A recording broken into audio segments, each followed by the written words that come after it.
सितंबर का महीना था। काली अंधेरी रात थी। धीरे धीरे से हवा की ठंडी लहरें आ रही थी। आकाश में बिजली चमक रही थी। महेंद्र चाचा अपने घर से दूर अपने खेत में खाट में सोए हुए थे। उनका खेत गांव के तालाब के पास था। बारिश के कारण पूरा तालाब भर गया था और खेत में घास भी ज्यादा हो गई थी। उसके कारण अंधेरे में यह सब ज्यादा डरावना लग रहा था। उस तालाब के किनारे आम के 6 से 7 बड़े बड़े पेड़ थी। आम के पेड़ की डालियों के आवाज भी काफी डरावना लगता था। अचानक खेत में बंधी हुई भैंसों ने चिल्लाना शुरू कर दिया। महेंद्र चाचा को पता ही नहीं चल रहा थी कि आखिर यह भैंसें ऐसा क्यों कर रही है। उन्हें लगा कि शायद ठंडी के कारण यह भैंसें ऐसा कर रही होगी। इसीलिए महेंद्र चाचा के खेत में चिमनी जलाई। उस चिमनी के उजाले में महेंद्र चाचा की नजर उनके खाट पे पड़ी।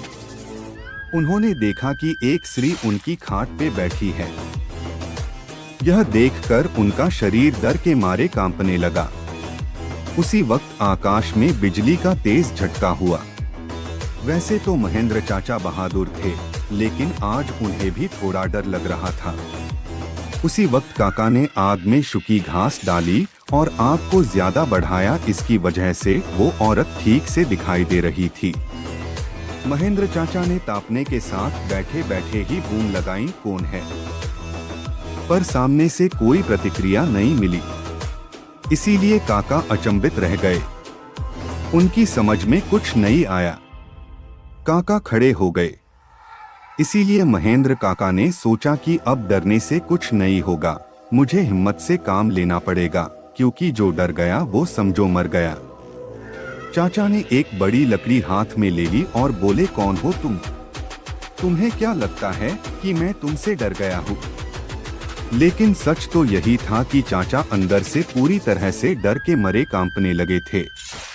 चाचा का यह गुस्से वाला रूप देखकर वो स्त्री खड़ी हो गई और जोर से बोली, क्या तुम मुझसे नहीं डरते? चाचा ने हिम्मत की और बोले, यहाँ से चली जाओ वरना यह लाठी से मार मार के तेरा सिर फोड़ दूंगा। इतना ही बोलता महेंद्र चाचा ने लाठी उठाई और उसी वक्त उस औरत ने आवाज उठाई, अब तू मुझे मेरे ही घर से बाहर निकालेगा? यहाँ पर तो मेरा बचपन गुजरा है। यह मेरा ही घर है, मैं यहाँ सालों से रह रही हूँ। यह सुनकर चाचा का डर और गुस्सा दोनों ही शांत हो गए। उन्हें लग रहा था कि मेरे सामने जो औरत खड़ी है उसे मैं जानता हूँ, उसकी आवाज भी जानी पहचानी लग रही थी। चाचा सोचने लगे कि आखिर यह औरत है कौन? अगर मैं इस औरत को जानता हूँ तो आखिर यह इतनी भयानक और विकराल रूप में क्यों है? अचानक, अरे यह तो ज्योति है, मेरी बड़ी बहन। बचपन में मैं और ज्योति साथ में ही खेत में चार काटने का काम करते थे। अब महेंद्र चाचा को पूरी बात समझ में आ गई। यह ज्योति के बचपन की बात है। जब ज्योति 14 साल की थी तब इसी खेत में गांव के कुछ बच्चों के साथ खेल रही थी। दूसरे बच्चों की तरह ज्योति भी पेड़ पर चढ़कर एक डाल से दूसरे में डाल पर छलांग लगा रही थी। अचानक ज्योति जिस डाल पर बैठी थी वह डाल टूट गई और ज्योति मुंह के बल नीचे गिर गई। यह देखकर सारे बच्चे डर के मारे चिल्लाने लगे। बच्चों के चिल्लाने की आवाज सुनकर बड़े लोग वहां पहुंचे और ज्योति को उठा के अस्पताल ले गए, लेकिन तब तक काफी देर हो चुकी थी। ज्योति की मौत हो गई थी। महेंद्र चाचा को ये सारी बातें याद आ गई और वह सीधा ज्योति के पास जाके रोने लगे। जब यह बात गांव वालों को पता चली तो सारे गांव वाले चौंक उठे थे। वास्तव में वह ज्योति ही थी। गांव के एक बड़े बुजुर्ग ने कहा कि जब ज्योति मौत हुई थी तब वो एक बच्ची थी, इसीलिए उसे बालक समझ के उसे दफनाया गया था।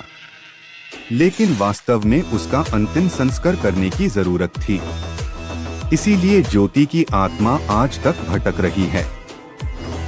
महेंद्र चाचा ने तुरंत ही ज्योति को जहां दफनाया गया था वहां से उसे निकाला। किसकी भी हिम्मत नहीं हो रही थी कि कोई उसके पास भी जा सके।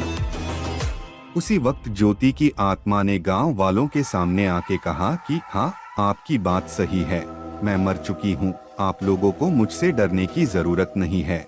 मैं अभी भी इसी गांव की बेटी हूँ, लेकिन मैं आज दिन तक भटक रही हूँ, मुझे मुक्ति दीजिए। बाद में महेंद्र चाचा ने ज्योति के शव का अग्नि संस्कार किया और उसकी आत्मा को शांति दिलाई। आप लोगों को यह कहानी कैसी लगी? कृपया कमेंट करके जरूर बताएं।